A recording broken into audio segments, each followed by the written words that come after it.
everybody, we're back. This is Dolores, the pastor's daughter. We are back. We were doing a live reading of The Hitman and the Preacher, and we took a break in the last live to go eat breakfast. I made some bacon and eggs and grits for breakfast. I made it a couple hours ago, something like that. Yeah, a couple hours ago. And was just waiting for a break time to go eat, and then we are back now. Okay, so what do y'all think? If y'all was in the last one, what are you thinking? What are your thoughts, y'all? Just to kind of give you a bit of an update, we are reading The Hitman and the Preacher. That's the book that you see on the screen on the right-hand side. That's my father's book, you guys. Religious narcissist, who I accused of spiritual abuse. And I wrote a book about my upbringing and my experience with my father witnessing his spiritual abuse. And I wrote that 3 years ago in March, 3 years ago. And now his book is out in response to my book. We've been doing a live reading of it, and we're going to get back into it. So what our goal here is to just read the book, right? Because we want to just read it. We're not adding any commentary in right now. We're just reading it, just to kind of take it all in, and just kind of see what's in here.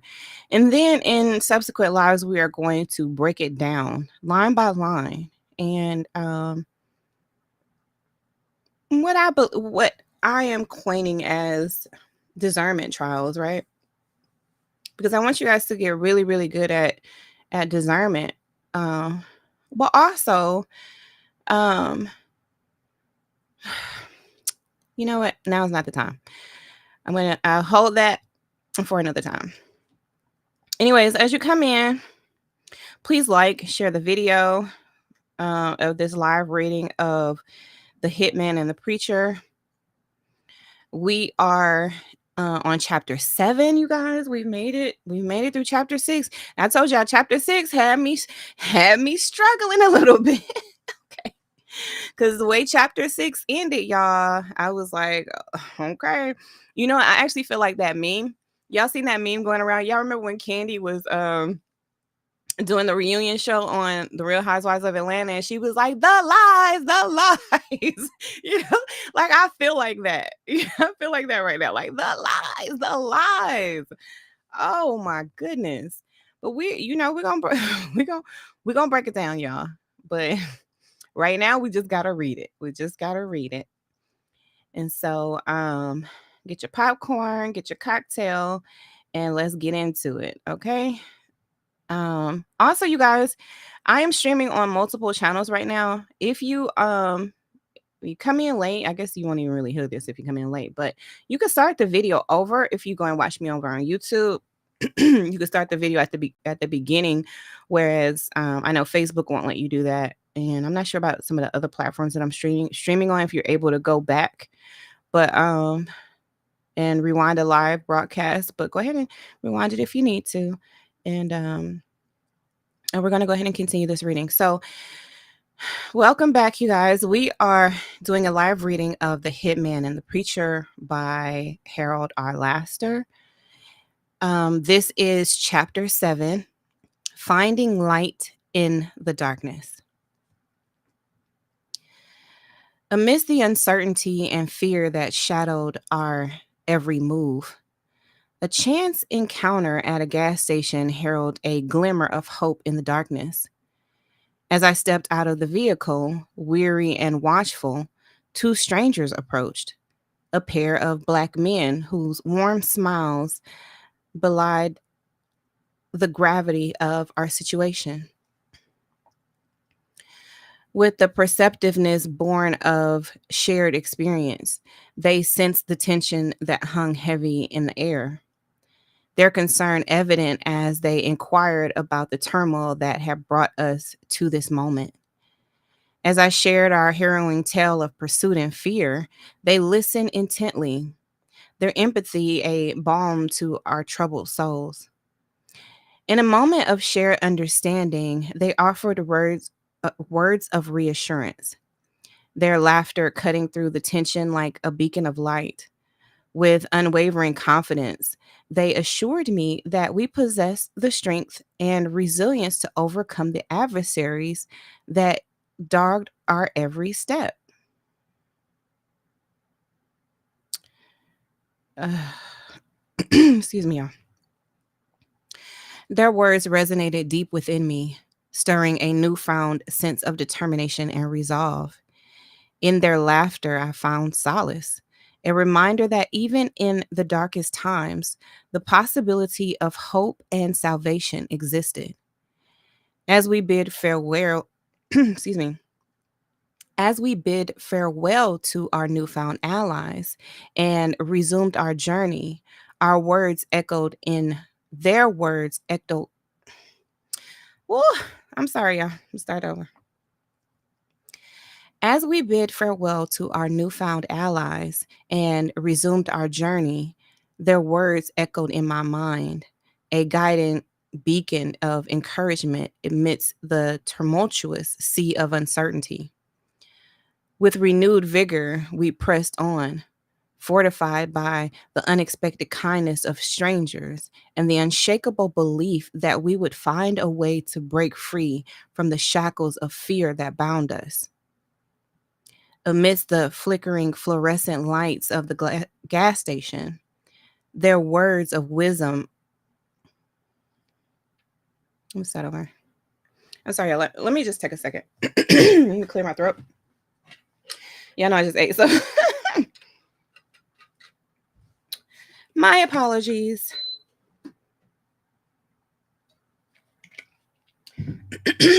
Okay.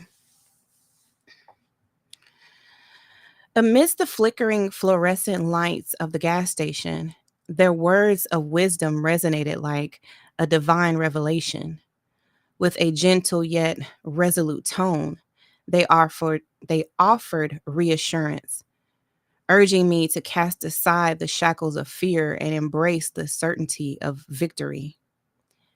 Their message delivered with an otherworldly clarity echoed in the recesses of my mind, a beacon of hope amidst the encroaching darkness. To this very day, I hold fast to the belief that those two men were more than mere mortals. They were angels in disguise, sent to guide us through the tempest of uncertainty. Their words, a potent elixir for the soul, instilled within me the unwavering conviction that fear was the true adversary that must be vanquished before any battle could be waged. Armed with this newfound clarity, we continued our journey southward, the road stretching out before us like an uncharted path to salvation. With each pressing mile, the weight of our burdens grew lighter, replaced by a renewed sense of purpose and determination. Arriving in College Park, Georgia, we found sanctuary amidst the sprawling landscape of unfamiliar streets and unfamiliar faces. Yet, even as we sought solace in our newfound surroundings, the specter of danger loomed ever closer. In the quiet serenity of my wife's workplace, the tendrils of fear tightened their grip once more. A stranger, bearing the weight of ominous intent, sought us out with a persistence that sent shivers down our spines. In the face of this ominous threat, we knew that the time for action had come, with a steely resolve born of necessity. We resolved to take matters into our own hands, to protect ourselves and our loved ones from the encroaching darkness that threatened to engulf us. When they came looking for her at her workplace, my wife, a dedicated nurse providing care to patients across Georgia, received a chilling warning from her employer. With a sense of foreboding settling over us like a heavy shroud, it became abundantly clear that danger still lurked ominously in the periphery.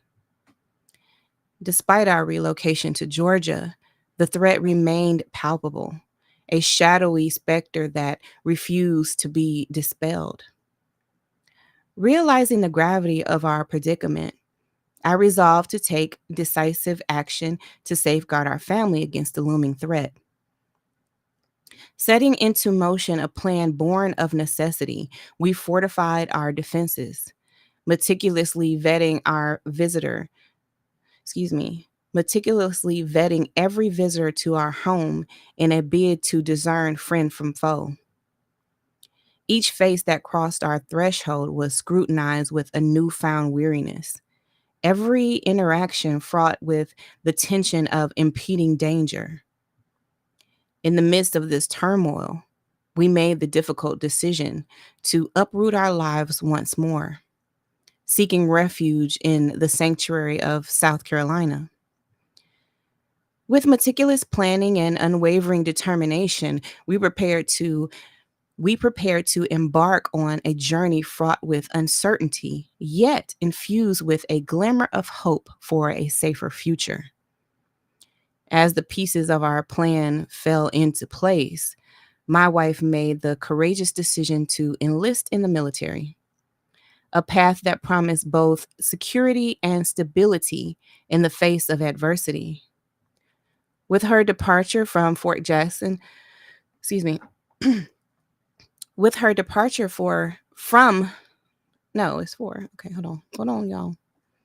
With her departure for Fort Jackson looming on the horizon, I found myself tasked with the daunting responsibility of caring for our 5 children in her absence. Left to navigate the challenges of single parenthood, I embraced the role with a fierce determination, drawing strength from the love and resilience that bound our family together. In the face of uncertainty, we stood united, our resolve unshakable in the face of adversity, as we braced ourselves for the tumultuous journey that lay ahead. I assumed the role of caretaker for our children during her military training, shouldering the responsibility with unwavering dedication. When the time came for her to request her first duty station, she boldly opted for the overseas assignment, a decision that would alter the course of our lives in unforeseen ways. Thus, we remained stationed in South Carolina, bidding our time, uh, biding our time until her training at Fort Sam Houston was complete. With the end of her training drawing near, I embarked on a journey with our children, traversing the vast expanse of the country to reunite our family in Fort Sam Houston, Texas. The prospect of being together once more infused our hearts with hope and anticipation, the promise of a new chapter awaiting us on the horizon. As we eagerly awaited her arrival, fate intervened once more, bestowing upon her military orders that would whisk us away to the distant shores of Germany. With a sense of serendipity that bordered on the miraculous, we found ourselves already in Germany when her orders came through, poised to embark on a new adventure as a united family. Stepping foot on foreign soil, a palpable sense of liberation enveloped us.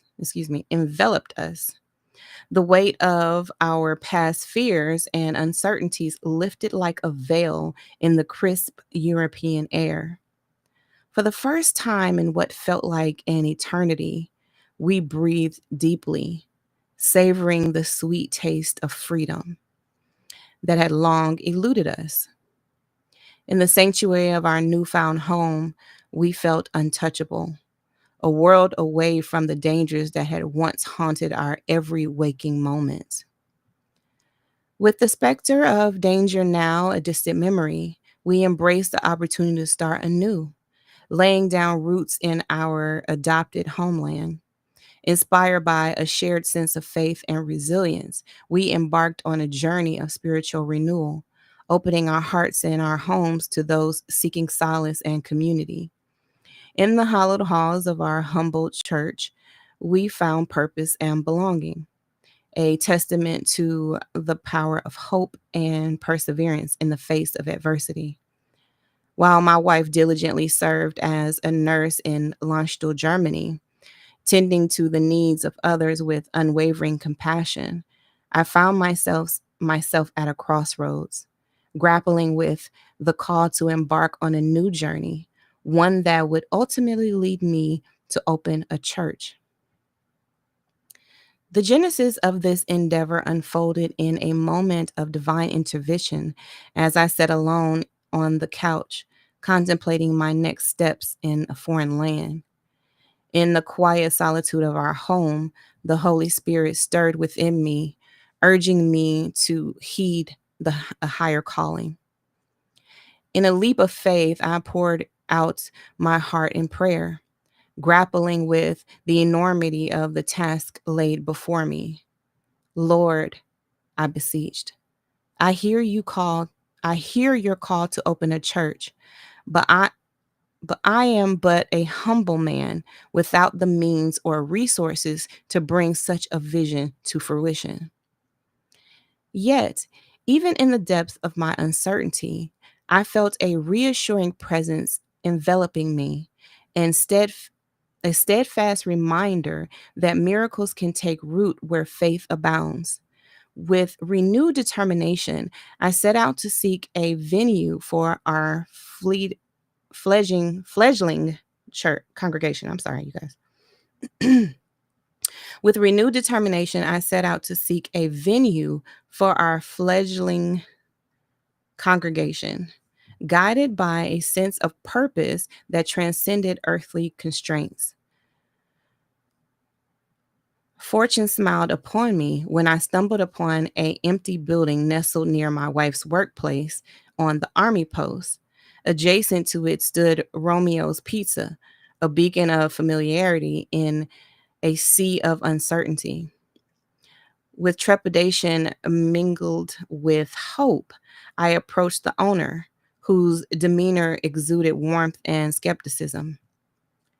As I broached the subject of renting the space for our church, the owner's initial response was tinged with skepticism. "Do you have the means to afford it?" he inquired, his voice tinged with doubt. In that moment, faced with the prospect of financial uncertainty, I chose honesty over embellishment. "No," I confessed, "I do not possess the financial means to meet your demands." Yet, even as I spoke those words, I felt a quiet confidence welling up inside within me, a conviction that our shared vision was greater than any monetary barrier. With bated breath, I awaited with excuse me, with bated breath, I awaited his response, hoping against hope that he would see beyond the limitations of the material world and recognize the boundless potential that lay within our shared aspirations. I explained to the Lord, excuse me, I explained that the Lord had instructed me to come, promising that he would grant me the building. Despite his skepticism, I left my contact information and departed for my wife's workplace. Upon returning home, I engaged in a heartfelt conversation with the Lord, expressing my feelings of foolishness for approaching the man with an audacious request. The following day, to my astonishment, the man appeared at my wife's workplace, urgently seeking my presence. Word had spread, and he was determined to locate me. When he finally found me, exhaustion etched upon his face, he pressed the keys into my hand. Hold on. Yeah, y'all hear I'm reading this with all seriousness. Okay, let me start over. Word has spread, and he was determined to locate me. When he finally found me, exhaustion etched upon his face, he pressed the keys into my hand. He confessed, he confessed that he had been unable to sleep, tormented by his conscience. Take these keys, he implored. I cannot rest until this burden is lifted from my shoulders. In a poignant moment of vulnerability, he revealed his battle with throat cancer and beseeched me to pray for him. Money, he declared, was of no consequence. All he desired was the solace of my prayers. With the keys to the building now in my possession, we wasted no time in establishing our church, a humble sanctuary that would soon become a beacon of hope for our community. Within a matter of weeks, our congregation flourished, drawing newcomers with each passing Sunday. Woo. That was chapter 7, y'all. That was chapter 7. That was chapter 7. Please like and share the video, y'all. Please like and share. Please like and share. We are doing a live reading of The Hitman and the Preacher.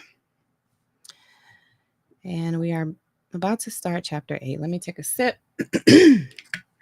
Clear my throat, child. Whew. Okay, let us continue.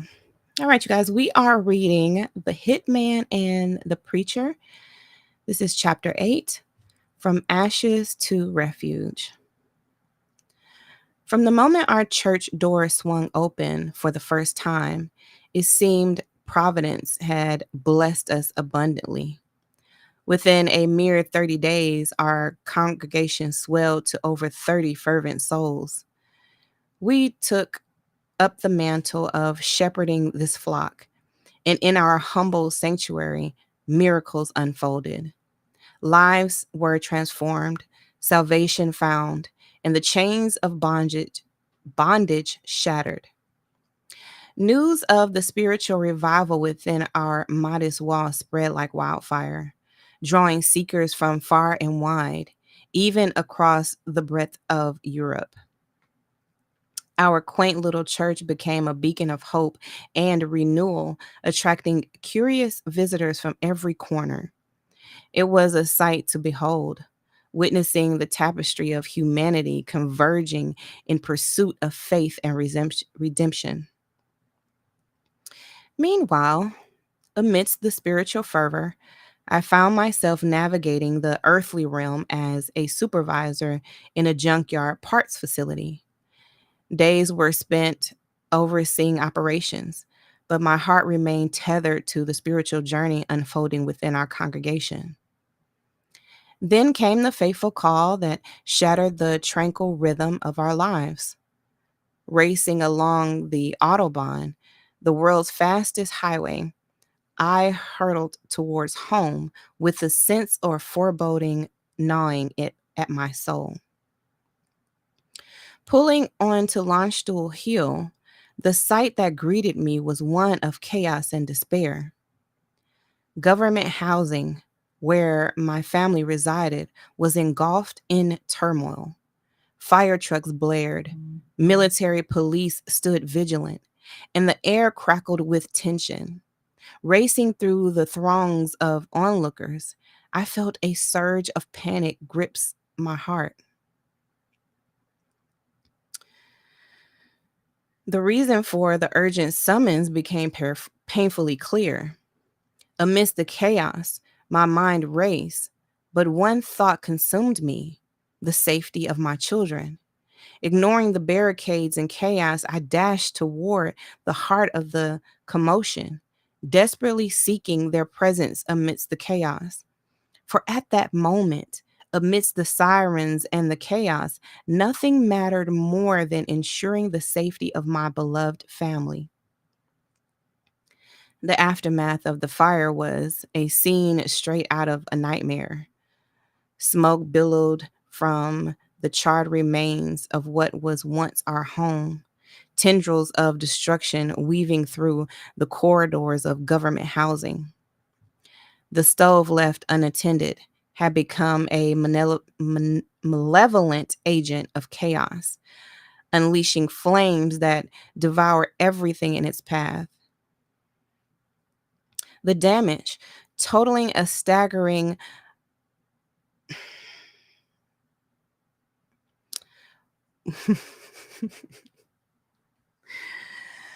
okay. The damage, totaling a staggering $150,000, was a testament to the relentless fury of the inferno.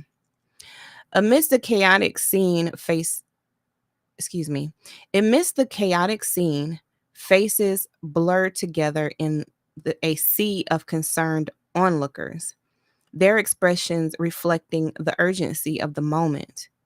My heart pounded fiercely against my ribs as I scanned the throng, my eyes darting anxiously in search of any glimpse of my precious children. Every passing second felt like an eternity that as fear clawed at my insides. Then, amidst the tumult, excuse me, then amidst the tumult and cacophony came the words I had been desperately yearning for, confirmation that my children were safe. Relief surged through me like a torrent, overwhelming the panic that had threatened to consume me moments before. It was as if a heavy burden had been lifted, replaced by an immense wave of gratitude that washed away the dread. However, as the authorities guided us toward the back of the wait of a waiting police car, reality descended upon us with crushing force, like like a relentless wave crashing upon the shore. Seated alongside my wife, the weight of our predicament settled upon our shoulders like an oppressive shroud.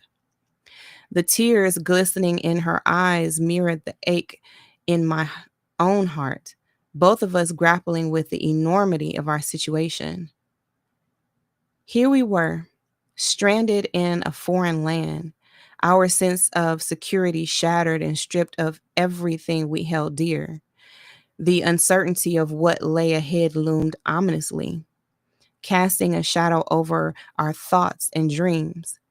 In that moment, as we sat silently in the back of that police car, we clung to each other for support, united by the profound bound of love amidst the chaos of our circumstances.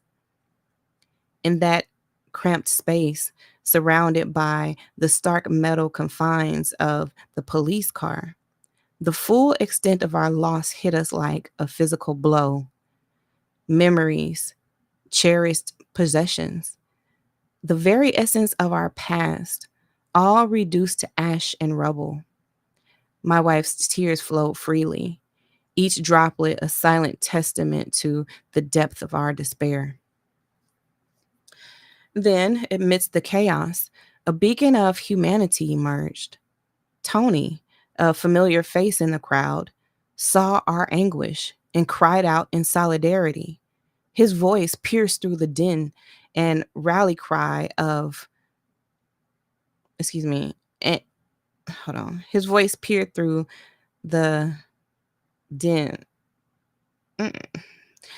A rallying cry for compassion in the face of adversity. As his tears mingled with ours, the barriers of formality crumbled away, leaving only the rawness of shared grief. It was then that a ray of hope pierced through the darkness. A colonel's wife, her compassion, a guiding light in the chaos, intervened on our behalf. With unwavering resolve, she insisted that we be freed from the confines of the police car, offering sanctuary within the walls of her own home. Guided by her gentle hand, we found ourselves welcomed into her abode, a refuge amidst the storm. She enveloped us with her husband in a cocoon of empathy and understanding.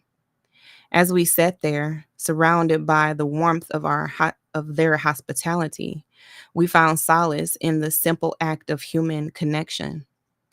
As the colonel's wife bustled about the kitchen, preparing tea with a kindness that seemed to belie the gravity of the situation, her husband, a stern figure in military regalia, loomed over us with a palpable air of disapproval.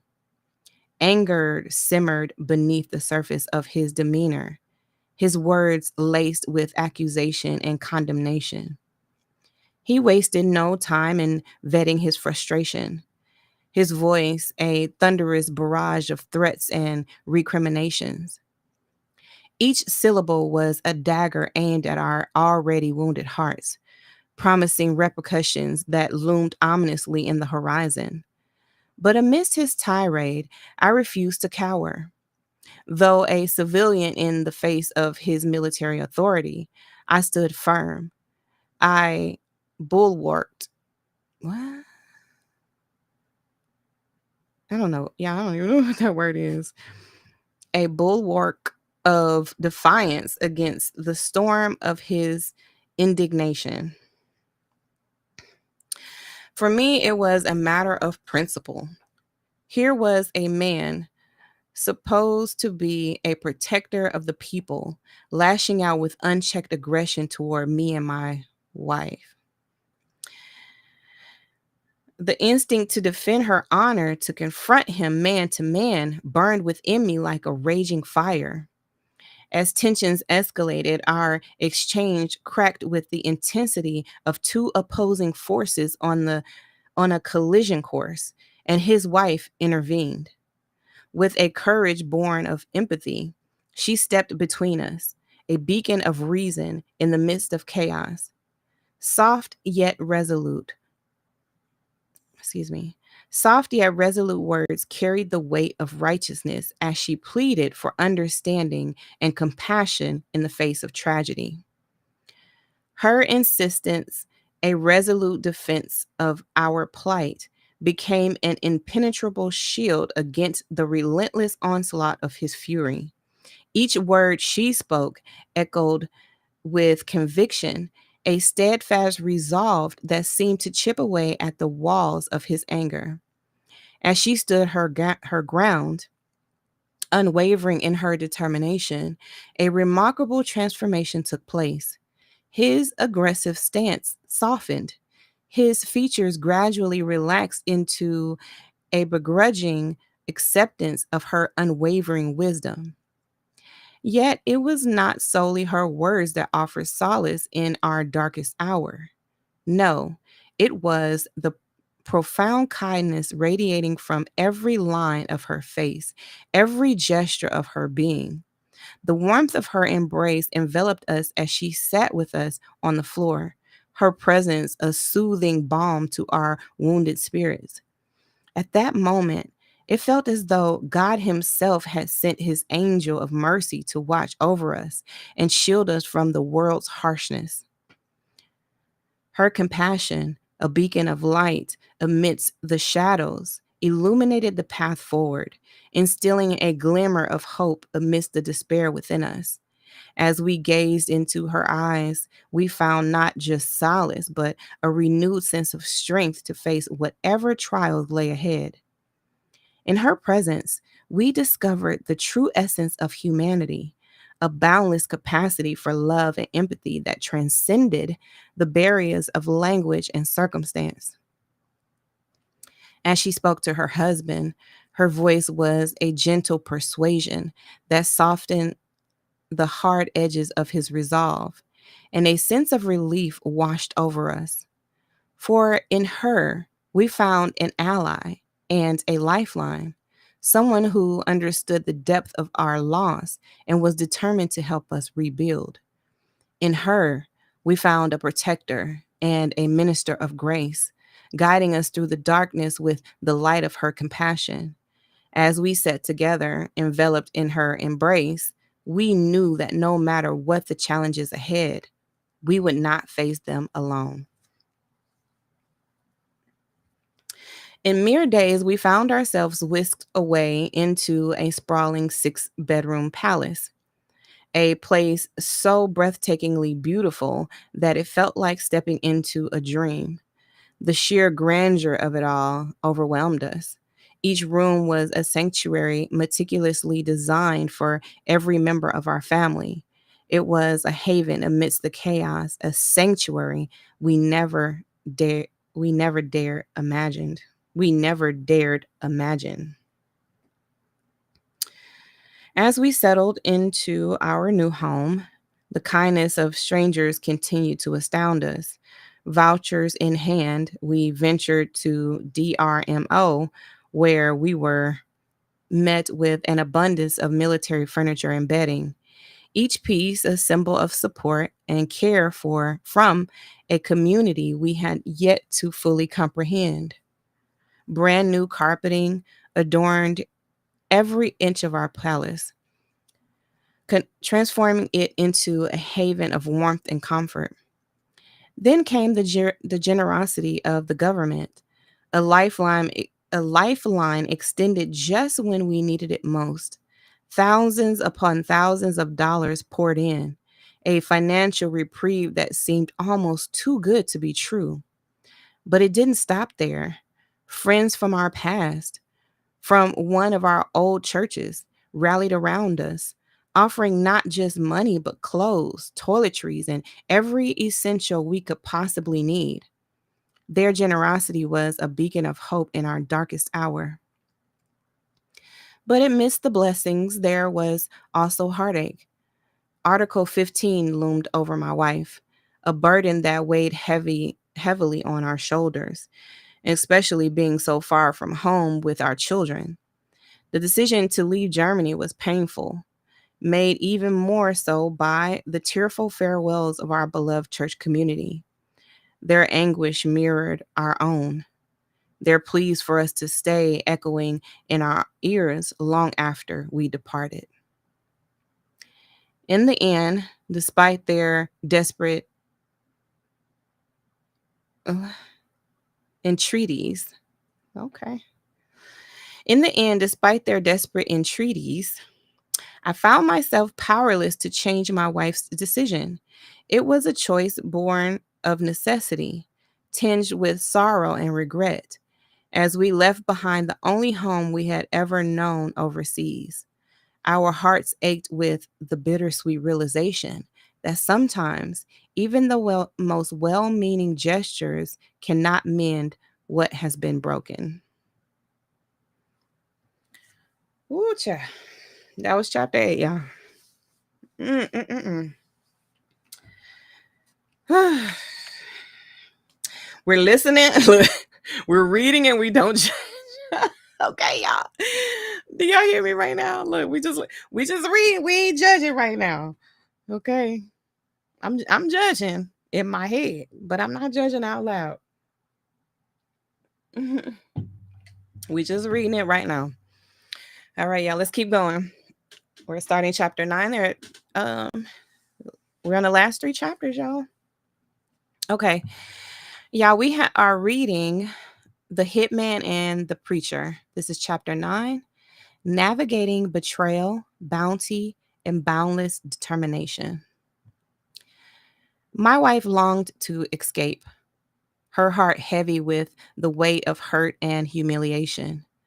The pain of betrayal lingered like a bitter taste in her mouth, pushing her to flee from the place that had brought her so much anguish. With resolve in her eyes and determination in her heart, she made the decision to return home to Georgia, seeking solace in familiar surroundings. But as we embarked on their journey, but as we embarked on their journey back to the United States, our pockets were heavy with the unexpected bounty of thousands of dollars. It was a small comfort in the face of uncertainty, a lifeline we clung to as we navigated the complexities of starting anew. Yet, despite the financial cushion, our path was fraught with challenges, particularly as our children approached the precipice of adulthood. With college and school looming in the horizon for our children, practically, excuse me, y'all. With college and school looming on the horizon for our children, practicality dictated our next steps.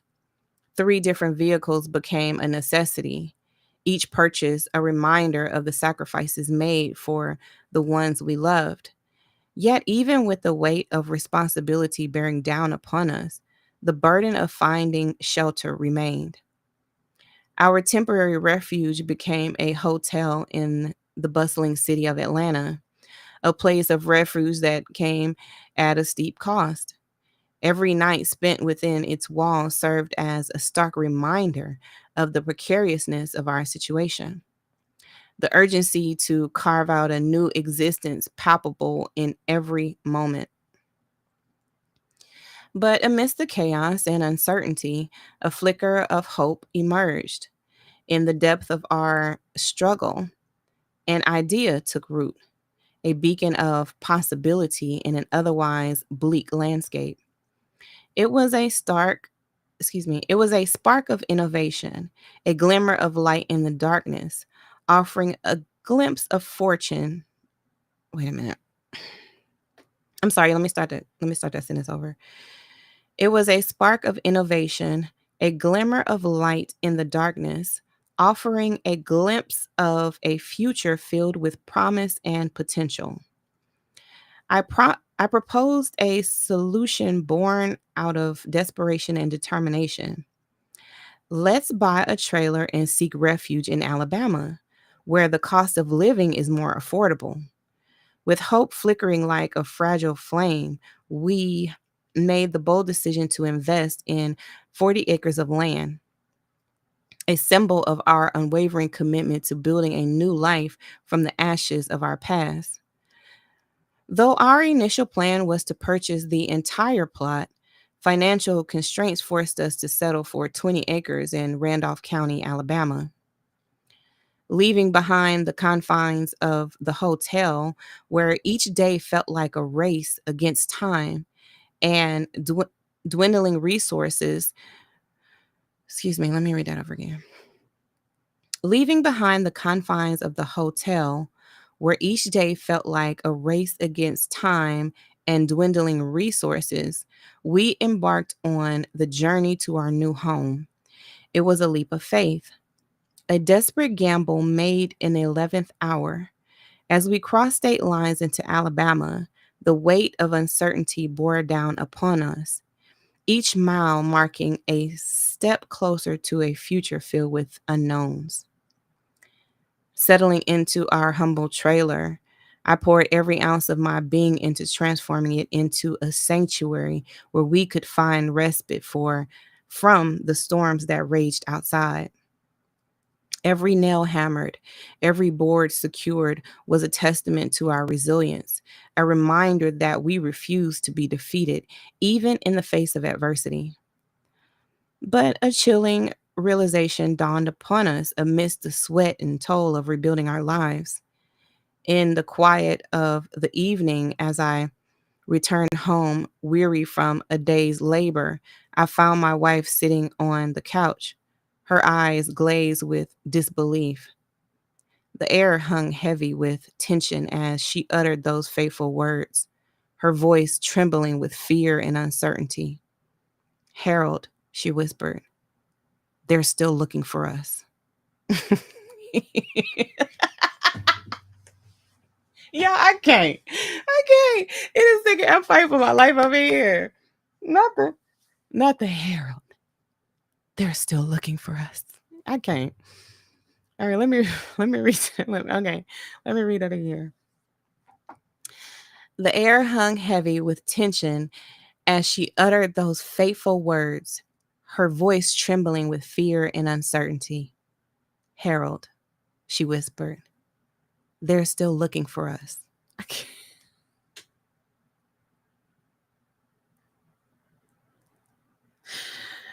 Okay. 5 long years had passed, yet the specter of danger still loomed over us like a dark cloud. My wife's words cut through the tranquility of our newfound sanctuary, her voice heavy with worry and apprehension. It wasn't just the mere fact that people were asking about us. It was the sinister undertones, the unspoken threats that hung in the air like a palpable menace. She knew, deep down, that our peace was but a fragile illusion, shattered by the relentless pursuit of those who sought to do us harm.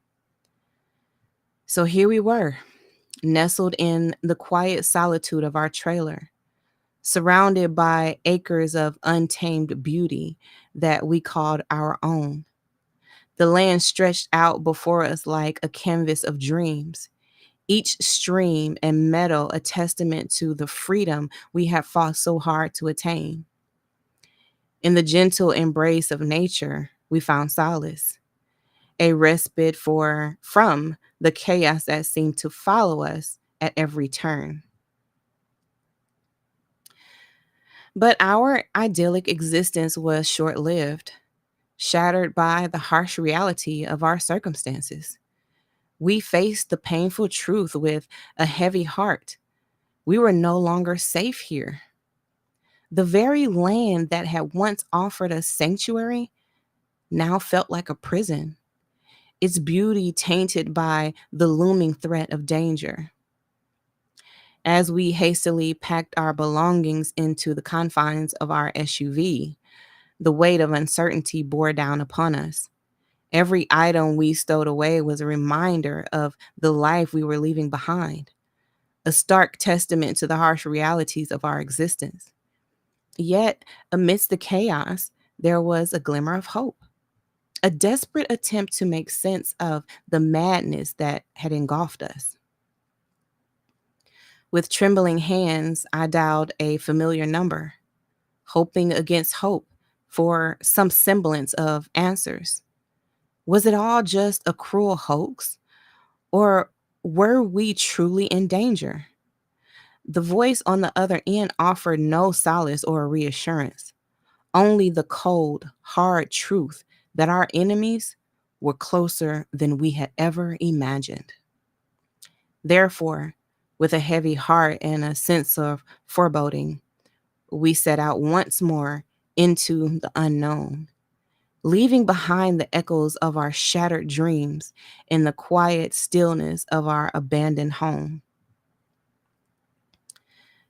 The hotel room felt suffocating, the weight of uncertainty pressing down on us like a heavy blanket. As I demanded answers from the hotel staff, their vague responses offered little comfort, only serving to deepen the sense of dread that hung in the air like a thick fog. It was a chilling realization that we were not safe here, that danger lurked just beyond the walls of our temporary refuge. With every passing minute, the threat drew closer, a menacing shadow looming over, excuse me. With every passing minute, the threat drew closer, a menacing, oh God. Hold on, y'all. Let me get my tongue together. With every passing minute, the threat drew closer, a menacing shadow looming ever larger on the horizon. There was no time to waste, no luxury of deliberation. We had to act, and we had to act fast. In a flurry of frantic activity, we gathered our belongings, each item a lifeline in the face of imminent danger. The children's clothes, their school supplies, every shred of paperwork that held even the slightest semblance of importance. Nothing was left behind as we hastily packed our lives into the confines of our vehicle. Then, without a moment's hesitation, we were on the move once more, the road stretching out before us like a path to the unknown. But amidst the chaos, there was a flicker of determination. Excuse me. But amidst the chaos, there was a flicker of determination in my wife's eyes, a silent resolve that spoke volumes. Though separated by oceans and continents, our bond remained unbroken, our shared goal driving us forward in the face of adversity. With a heavy heart, I made the difficult decision to leave my wife behind, her safety entrusted to the care of a trusted friend. It was a sacrifice born out of necessity, a temporary separation in service of a greater purpose. As I embarked on yet another journey overseas, the weight of responsibility hung heavy on my shoulders.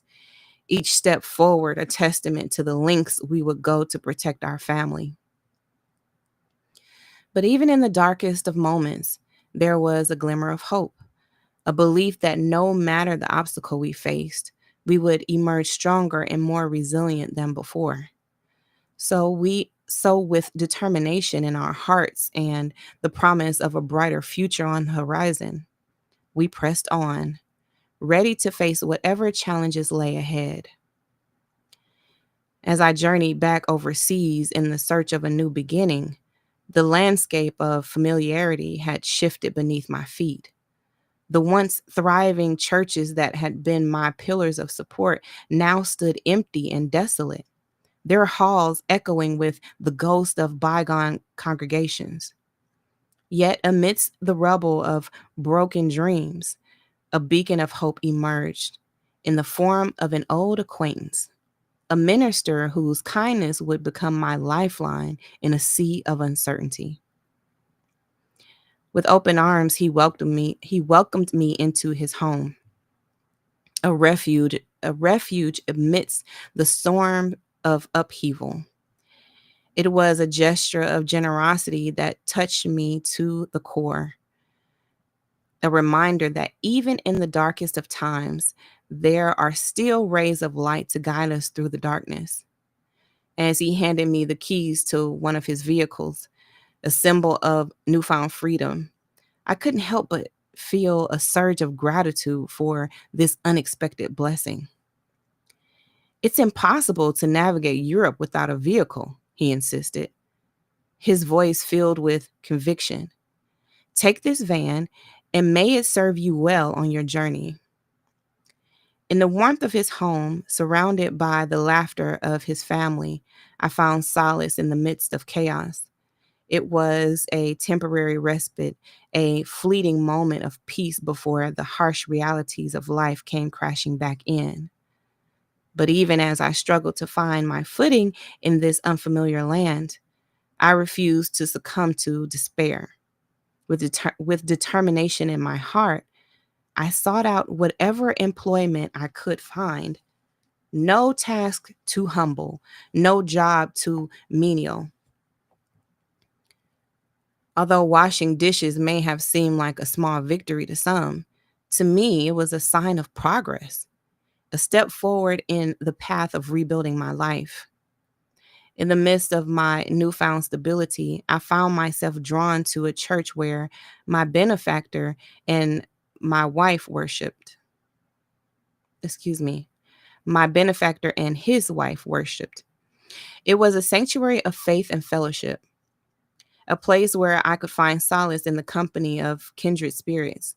But even within its hollowed walls, whispers of discord lingered, reminders of the fragile nature of human relationships.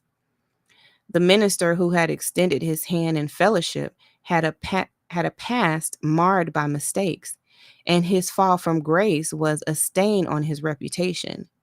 Yet, despite his flaws, I couldn't help but admire his resilience and his unwavering commitment to serving others in spite of his own shortcomings. As the congregation grappled with the complexities of forgiveness and redemption, I couldn't help but wonder about the true nature of grace, a concept as elusive as it was profound. As I bore witness to the inner turmoil of those around me, I couldn't help but reflect on my journey toward healing and redemption. That was chapter 9. Whew.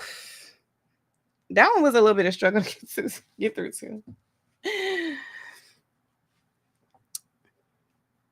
Mm. Y'all hanging in there? Y'all all right? Please like the video, share the video. We're doing a live reading of The Hitman and the Preacher. I am your girl, Dolores, the pastor's daughter. Okay, y'all, let's keep going. Y'all all right? We're going to just hang on in there. We got 2 more chapters, honey, okay? Okay, y'all, we are reading The Hitman and the Preacher. This is chapter 10, Family, Faith, and Finding Purpose. No matter how much we try to prepare, there's one facet of life that remains elusive: the insidious grip of PTSD. Despite the positive changes unfolding in my life, the trauma I endured refused to loosen its hold, manifesting itself in the relentless presence of PTSD. PTSD is a silent assailant that infiltrates the very essence of one's being, reshaping their perceptions and responses to the world around them.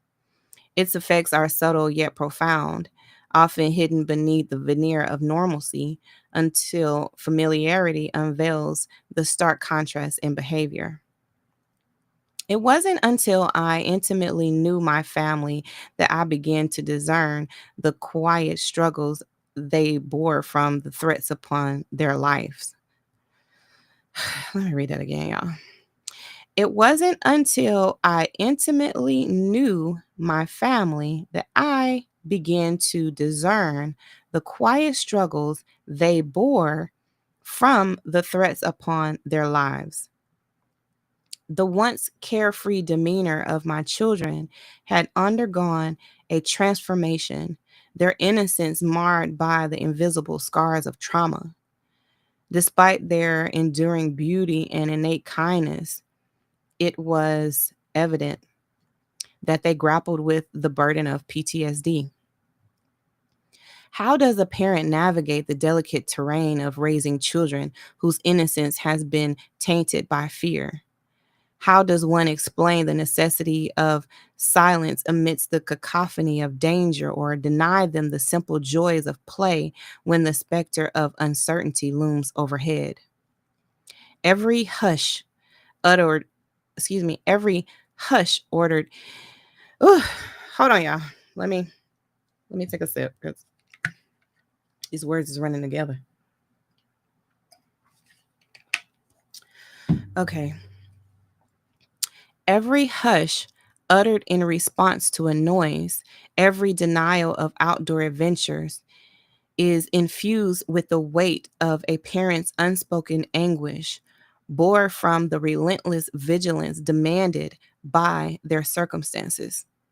In those moments of enforced stillness, one can't help but feel the palpable tension in the air, a chilling reminder of the ever present threat that refuses to loosen its grip. In the embroidery of raising kids, amidst the everyday bumps and scrapes that come with childhood, there was a tricky balance overshadowed by the looming threat of being kicked out of Europe. As parents, we know that kids, no matter where they are, will inevitably find themselves in some mischief. But our situation was far from normal. We were on thin ice, with our stay in Europe at risk due to the range of events from a big fire at a government building to the usual antics of our children. Let me read that one more time. Hold on. As parents, we know that kids, no matter where they are, will inevitably find themselves in some mischief. But our situation was far from normal. We were on thin ice, with our stay in Europe at risk due to a range of events, from a big fire at a government building to the usual antics of our children. The seriousness of the situation weighed heavy on us. Every day felt like walking a tightrope between protecting our kids and keeping our fragile lives together. The thought that our children's typical kid stuff could uproot us from the only stability we had left haunted us constantly. I can't bear to think about what our kids went through in the middle of such tough times. Their innocence, once a source of joy, now reminded us of the danger we were all in. Let me read that again. I can't bear to think about what our kids went through in the middle of such tough times. Their innocence, once a source of joy, now reminded us of the danger we were all in. We weren't just trying to help them grow up, we were trying to shield them from the very real threat that hung over our heads. Our days were a whirlwind of survival, with every stern word and punishment tinged with desperation. We wrestled with guilt for putting our kids through trials they shouldn't have faced at such a young age, knowing that our survival depended on them staying strong with us. In the face of adversity, our roles as parents and protectors blurred together as we navigated through unfamiliar territory out of sheer necessity. Our love for our kids kept us grounded when things got tough and pushed us forward when we felt like giving up. Despite the challenges we faced, my children have grown into genuinely kind hearted individuals. Even though occasional conflicts may arise, even now, my love for them remains unwavering. I hold them in the highest regard, recognizing the profound impact of PTSD on our lives. Understanding the depth of that impact has been an eye opening journey. It's a reality I've come to accept, a toll that had been paid. Excuse me, a toll that had to be paid, even though its weight remained invisible to others. No one could perceive the silent struggles I endured. No one could fathom the anguish that gnawed at me when my children ventured out into the world, their safety a constant source of concern. The unseen burden of a father haunted by the looming threat of violence against his family is a heavy one to bear. The thought of the thought of harm befalling my offspring was a specter that loomed over every moment, casting a shadow over the simple joys of parenthood. Navigating life with my family was akin to juggling a multitude of personalities, each as unique as they were diverse. With five distinct children, each with their own set of quirks and characteristics. And then there was my wife, with her individuality adding another layer of complexity to our dynamic. It was a delicate dance, one that required constant vigilance and adaptability. Every day presented new challenges as I grappled not only with the external threats looming over us, but also with the internal struggles that remained hidden from view. The weight of responsibility bore down on me, leaving me in a perpetual state of tension and anxiety. Why did daddy seem distant? Why did daddy's temper flare at the slightest provocation? These were questions that lingered in in the minds of my loved ones, born from a lack of understanding of the burdens I carried. The invisible wounds I bore ran deep, their impact reverberating within the confines of my own being. Though unseen, they were keenly felt, a constant reminder of the sacrifices made in the name of preserving our family's safety and well being. To my family, I extend my sincerest apologies for any pain or confusion my actions may have caused. Every decision, every sacrifice was made with the sole intention of safeguarding the ones I hold most dear. Yet I acknowledge that my efforts may have inadvertently caused hurt or resentment. I harbor no bitterness, only a profound sense of remorse for any distress I may have caused. If there are wounds that linger, I understand and I humbly ask for forgiveness. My only hope is that in time, understanding and healing may pave the way for reconciliation and peace within our family. Returning to the discussion left unfinished in the previous chapter, the focus was on the minister. Despite his current role within the church, his past was marked by less than favorable circumstances. The community harbored grievances against him, urging me to take action. Allegations surfaced suggesting inappropriate conduct with a young woman, despite his marital status, which led to doubts about his suitability for the ministry within our congregation. In response, I reasoned with them, explaining that the reported incident occurred before his affiliation with our church.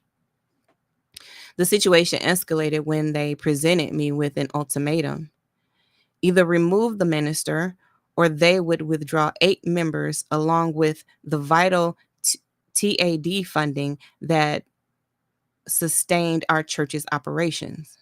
Let me read that one more time. The situation escalated when they presented me with an ultimatum: either remove the minister or they would withdraw 8 members along with the vital TAD funding that sustained our church's operations. Undeterred by their threats, I stood firm in my convictions, refusing to cast judgment on the minister for transgressions predating his commitment to our congregation and his renewed faith in the Lord. I emphasize the importance of redemption and forgiveness, recognizing the transformative power of spiritual renewal. This man, once troubled by his past, had undergone a profound change, embodied by embodying the essence of a new creature in Christ. His gesture of goodwill didn't go unnoticed. He welcomed me into his home, provided me with transportation, and extended his care and support during my time in Germany. This experience taught me a valuable lesson. People are not disposable commodities to be discarded at the whim of others' judgments. Let me read that again. This experience taught me a valuable lesson. People are not disposable commodities to be discarded at the whim of others' judgments. The minister, despite his flaws, played a pivotal role in my life, offering me refuge and opportunities that ultimately shaped my journey. It reinforced the principle that compassion and understanding should prevail over the desire for retribution. Furthermore, the minister's kindness extended beyond our personal interactions. He introduced me to his church community, which sadly faced persecution, compelling them to flee the country. This added this added layer of adversity underscored the fragility of human connections and the resilience required to navigate life's challenges. The pastors of the church I was invited to faced the harsh reality of having to flee the country, leaving behind a congregation in need of guidance and support. In a remarkable turn of events, I found myself thrust into a leadership role, assuming the responsibility of an assistant pastor under the oversight of a bishop. Suddenly, I was at the helm of a church community, entrusted with shepherding its members through tumultuous times. As fate would have it, the bishop, too, was compelled to depart, leaving behind an apartment that he generously passed on to me. It was nothing short of a miracle, a testament to the unforeseen blessings that often arise from adversity. With swift determination, I embraced my newfound role as pastor, stepping into the shoes of those who had gone before me. Within mere months of returning to Europe, I found myself at the helm of a thriving congregation, brimming with eager souls seeking solace and spiritual guidance. The support extended to me by the kind hearted individuals who crossed my paths crossed my path was insurmountable. No longer confined to living in their homes, I now had a vehicle at my disposal, a job to sustain us, and a roof over our heads. The pieces of the puzzle were falling into place, paving the way for a long awaited reunion with my wife and family. As they arrived in Europe, my wife seamlessly transitioned into her role as co pastor, her presence a source of strength and unity.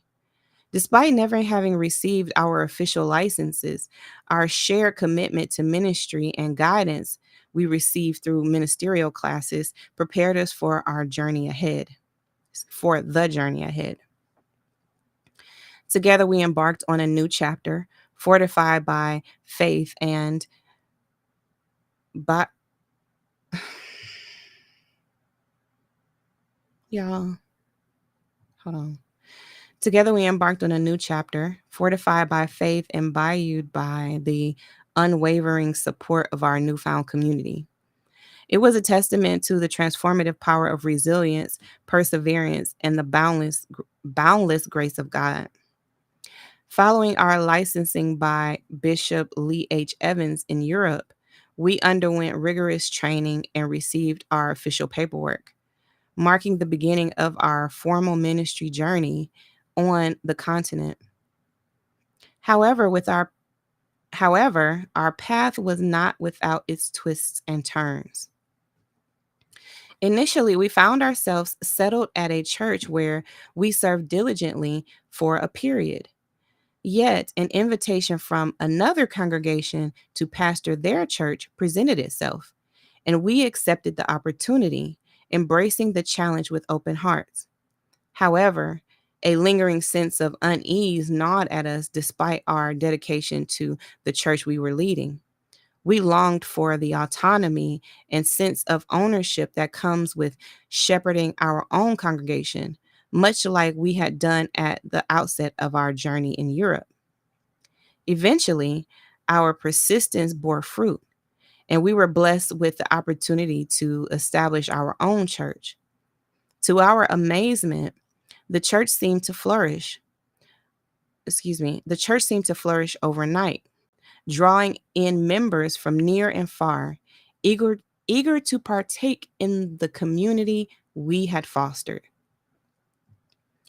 As our church grew, so did our responsibility beyond the pulpit.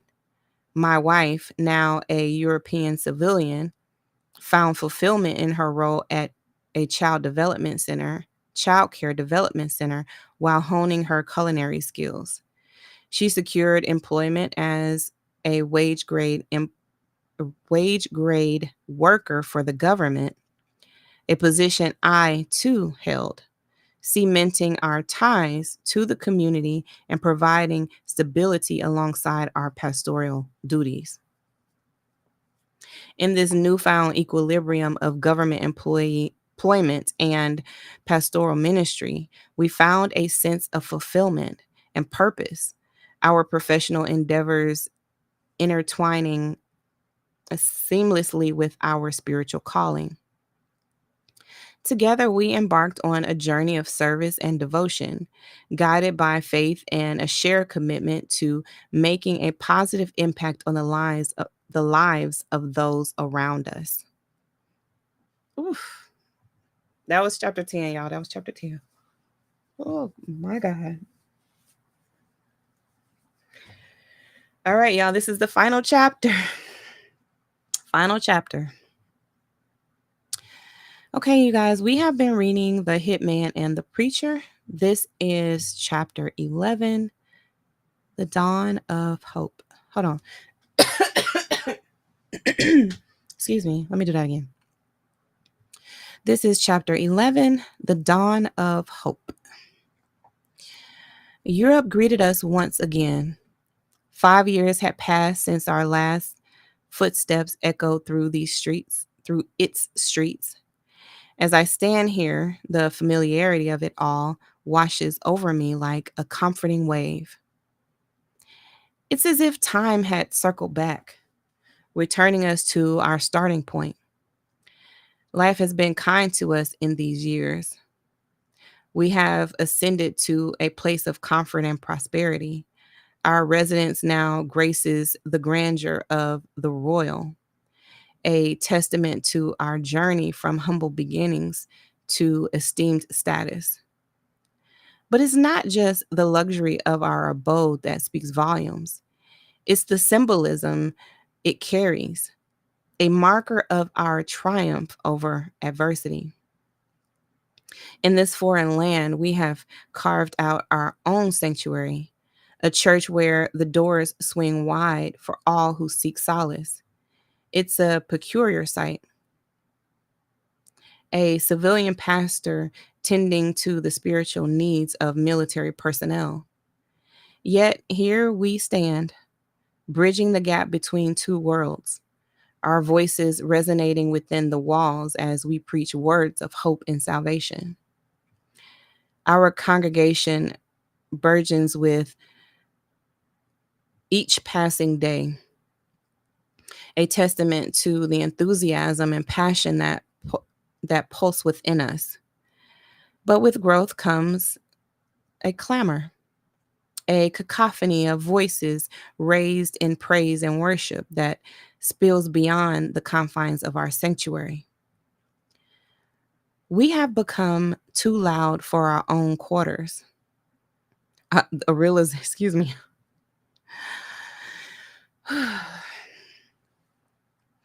We have become too loud for our own quarters, a realization that prompts a bittersweet move.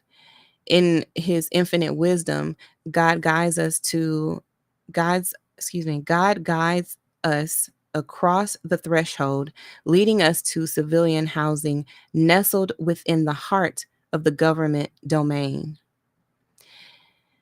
It's a transition that feels like coming full circle, a return of property to its rightful owners, the Germans. As we settle into our new surroundings, I can't help but feel a sense of deja vu. Here we are, back where we started, yet infinitely changed by our journey that brought us here. Hold on, y'all. Yet infinitely changed by the journey that brought us here. The echoes of home reverberated. Hold on, y'all. I'm sorry.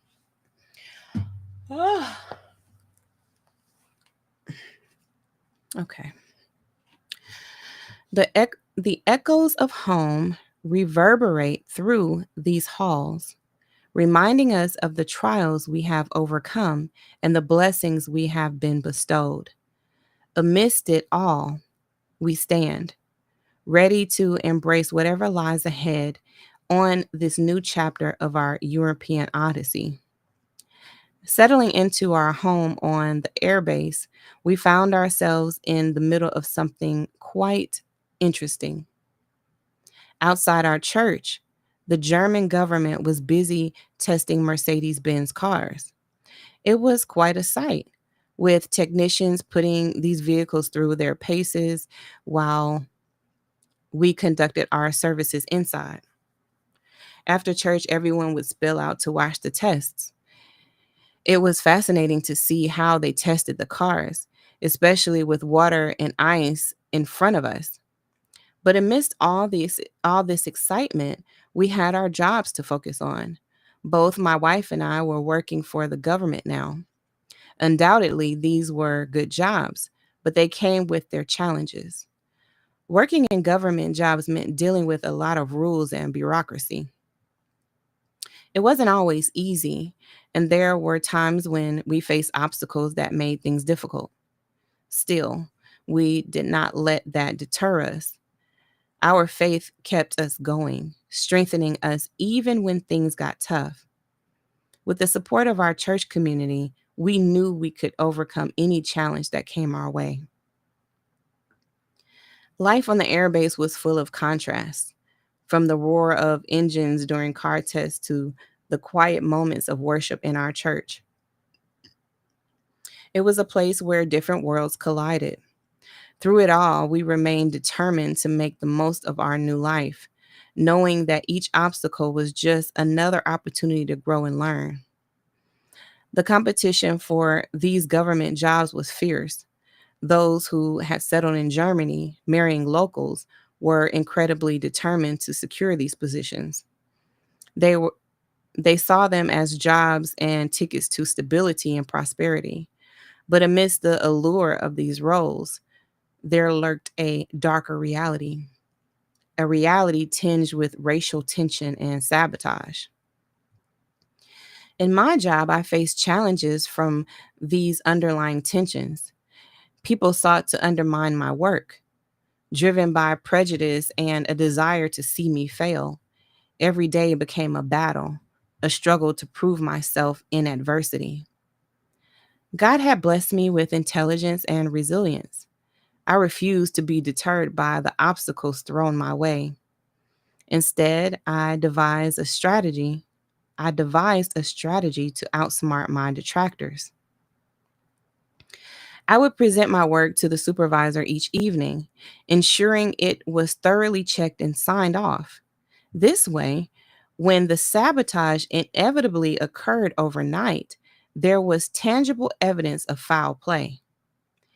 It was a constant game of cat and mouse, but I refused to be the mouse.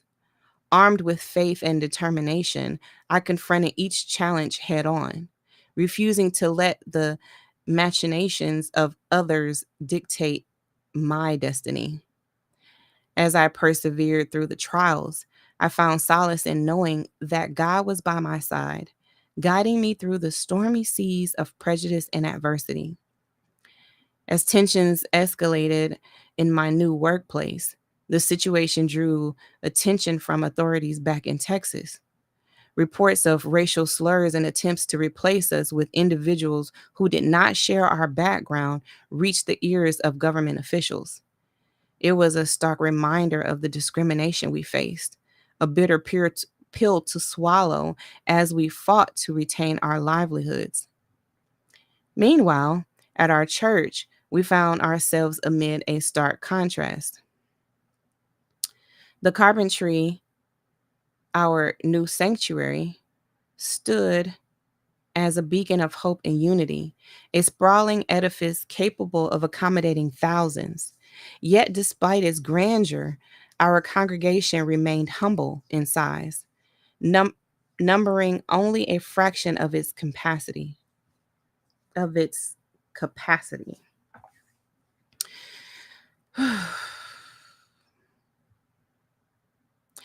It was a peculiar irony to preach within the vast expanse of our new church, knowing that its walls could echo with the voices of thousands, while outside those walls, I battled against prejudice and injustice in my workplace.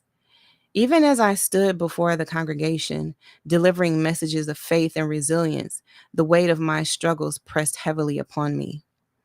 In those preaching moments, I found solace and strength, drawing inspiration from the unwavering faith of those gathered before me. Their presence reminded me that despite our trials, we were not alone. Together, we stood as a testament to the power of community and resilience, refusing to be silenced by the injustices that sought to divide us. As I spoke, the words flowed from my lips, imbued with a sense of conviction and determination.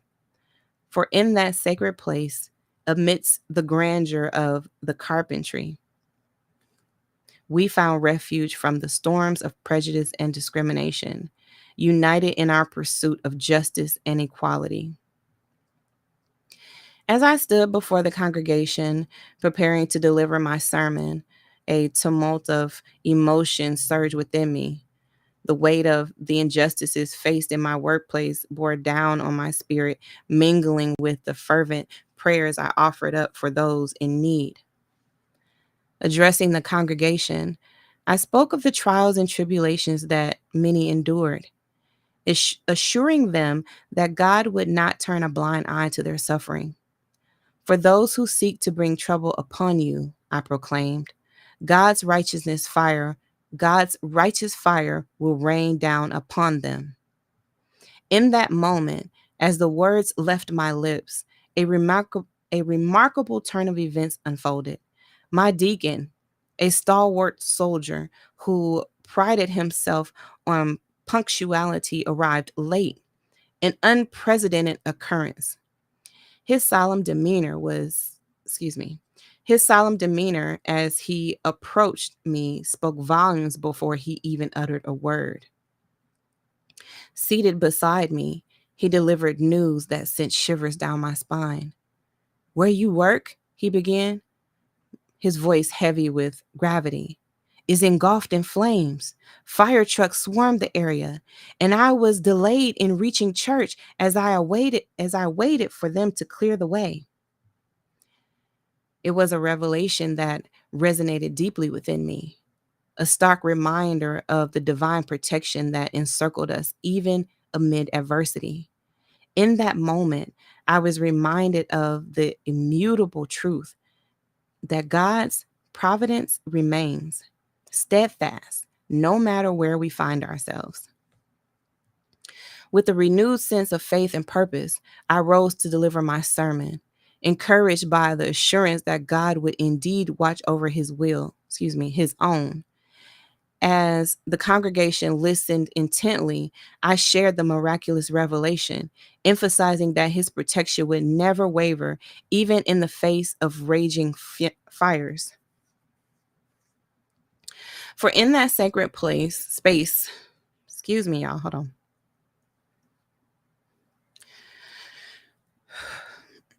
For in that sacred space, amidst the flickering candles and hushed whispers of prayer, we found solace in the knowledge that no trial was too great, no challenge too daunting, for the Almighty was ever present, guiding us through the darkest of nights into the radiant dawn of His grace. As I stood there recounting the trials and triumphs of my journey, I couldn't help but be overwhelmed by the profound sense of gratitude, the awe that filled my heart. God had remained faithful through every adversity and challenge, a steadfast guardian shielding my family and me from harm. Reflecting on the past decades spent in Europe, I marveled at the countless doors that had been flung open by divine providence. From establishing our church to navigating government employment intricacies, each opportunity had been a testament to God's unwavering grace. Amidst the blessings, a shadow of uncertainty lingered, a longing in my wife's heart to return home. Despite, despite the years of toil and triumphs, she yearned for the familiar embrace of our homeland. Her resolve was unyielding, her desire to depart from Europe unshakable. Therefore, with heavy hearts, we made the decision to bid farewell to the land that had become our second home. As we embarked on the journey back, I could not help but ponder the lessons learned, the trials endured, and the faith that had sustained us through it all. This book, I realized, was more than just a recounting of personal experiences. It was a testament to the reality of spiritual warfare. From the very moment of my birth, the devil had sought to extinguish the flame of my existence, from the umbilical cord wrapped around my neck to the trials I faced in adulthood. Yet through it all, God remained a beacon of hope, guiding us through the darkest nights and into the light of his eternal love. As I penned these words, I did so to share my story and remind pastors everywhere that the battle against evil is accurate and the only through excuse me, and only through unwavering faith and divine protection can we hope to emerge victorious. As I continued to reflect on the trials and tribulations that had marked my journey, memories of darker days resurfaced, haunting reminders of the relentless assaults waged by the enemy. From a tender age, I had been thrust into a world tainted by violence and depravity, forced to confront the rawness and brutality of existence.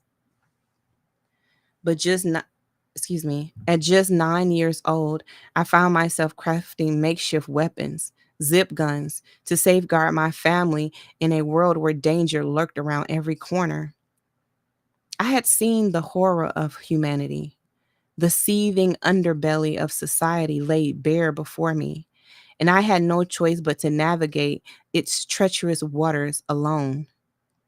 As I matured, the specter of violence continued to loom large, casting its shadow over my life. I witnessed my beloved wife fall victim to a a senseless shooting, a moment of despair that threatened to consume me whole. Yet, even in my darkest hour, God's guiding hand was ever present, leading me through the labyrinth of alleyways, evading capture and persevering, and preserving my sanity amidst the chaos. There were moments, there were moments when I teetered on the brink of darkness, when the allure of revenge and retribution beckoned like a siren's call. Yet in those moments of temptation, God's voice whispered softly, urging me to remain steadfast in his grace. There are parts of my story that I cannot bring myself to recount, horrors too harrowing to be spoken aloud. I cannot describe the countless times the enemy sought to snuff out my life, nor the countless battles fought in the shadows to protect those I held dear. But through it all, God's light shone brightest in the darkest of hours, transforming me from a mere survivor into a warrior, a sentinel standing guard against the encroaching darkness. As I penned these words, I did so not to glorify violence or myself, but to bear witness to the unfathomable depths of God's mercy and the resilience of the human spirit in the face of unspeakable evil. The tumultuous journey of my life from the battlegrounds of war to the depths of addiction served as a crucible through which God's grace and redemption flowed. In the crucible of military yeah. In the In the crucible of military conflict, amidst the chaos of Operation Desert Storm and Operation Desert Shield, I witnessed the transformative power of faith unfold. As a soldier, I had experienced the horrors of war firsthand, grappling with the weight of mortality and the fragility of human existence. Yet it was in those darkest moments that God's divine purpose became manifest. Through a series of remarkable twists of fate, I found myself positioned in the heart of the battlefield, not as a warrior, but as a vessel of God's love and compassion, baptizing soldiers before they embarked on their perilous journey into the desert sands. I became acutely aware of the gravity of my calling. These were not just men and women in uniform. They were someone's sons and daughters, entrusted into my care by a higher power. With each baptism, I bore witness to the transformative power of faith, as fear gave way to hope and despair yielded to divine assurance. Beside me stood my wife, a pillar of strength and compassion, as she assumed the role of mother to soldiers far from home. Together, we nurtured and guided these young men and women, offering them solace and support in the midst of uncertainty and danger. It wasn't until years later that the full magnitude of our mission became clear to me. We weren't just providing spiritual guidance, we were serving as surrogate parents to a generation of warriors, instilling in them the values of faith, perseverance, and resilience. In the face of imminent danger and death, these soldiers found refuge in the arms of the Lord, surrendering their lives to his divine will. Through the threat of war, they discovered the eternal peace that only God could provide. finding solace in the knowledge that they were never alone, that he who watches over them neither slumbers nor sleeps. As I look back on those tumultuous years, I am humbled by the realization that God has strategically placed us amid adversity to be beacons of hope and agents of his love. For in the crucible of conflict, amidst the specter of death, his light shone brightest, illuminating the path to salvation and eternal life. They realized how death could come at any time, how they were put in harm's way just by being American soldiers. This book is to remind pastors that they don't place themselves. What? This book is to remind pastors that they don't place themselves. This book is to remind pastors that God knows where he needs you to be. God will let you go through hell for you to lead others to heaven. He would allow the evil.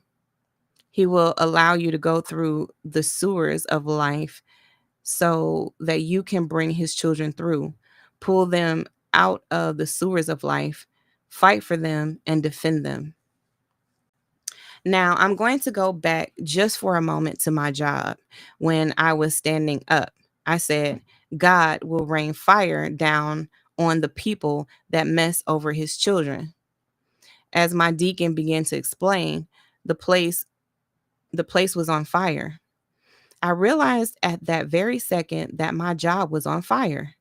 I realized the power of life and death is in the tongue. I realized that God has not left his children alone. God has not left his children to fend for themselves. But God himself is fighting right now, even though there are school shootings, even though there are people who are coming into the church and killing the church people. Sadly, they think that God told them to do it. This earth has turned, and the pastors need to know, even though they're going through being shot at and having to lock the church doors, that God has not turned his back on his church. He is equipping his people and pulling people from the gutter. He is pulling people from the trenches. He is pulling people from the trash. He is bringing them out and making them fathers and mothers, pastors, and all the people who don't know the way. He has allowed them to go through hell so that they can bring people to get to heaven. This book is to remind pastors that they are not their own, but they are bought and paid for with the blood of Jesus. We are bought. We are servants of the highest God. God places us in these positions, in these foreign countries, and in these trenches to be able to save others. Some of the pastors have lost families. Out of all that I have been through, I am no longer with my family. Some of us have lost our families in the trenches, but it's worth it.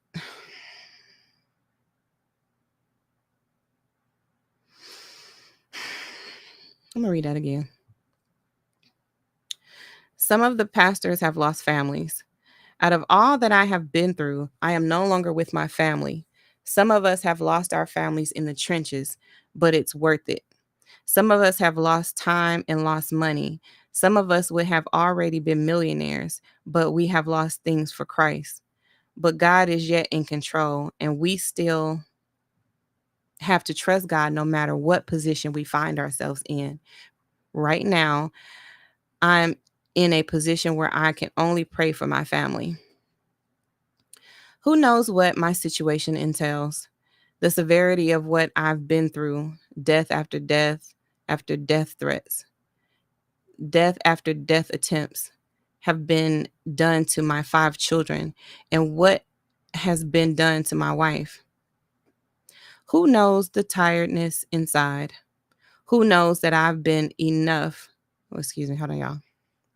Who knows that I've had enough of witnessing what she has gone through? This book is to save other pastors and to know that your walk is not easy, that you still have to go on. You still have to be a father. You still have to be an Abraham leading the flock. You still have to work at helping others while you yourself are wounded, while you and yourself feel like you have been stepped on and forgotten about. This book is to encourage pastors that there is a better day. There's a better day coming. I believe a better day is coming on earth and even in earth eternally. So pastors, let this book heal you no matter what you may be going through. Servants of the highest God, no matter what you are going through right now, be courageous. Go through it.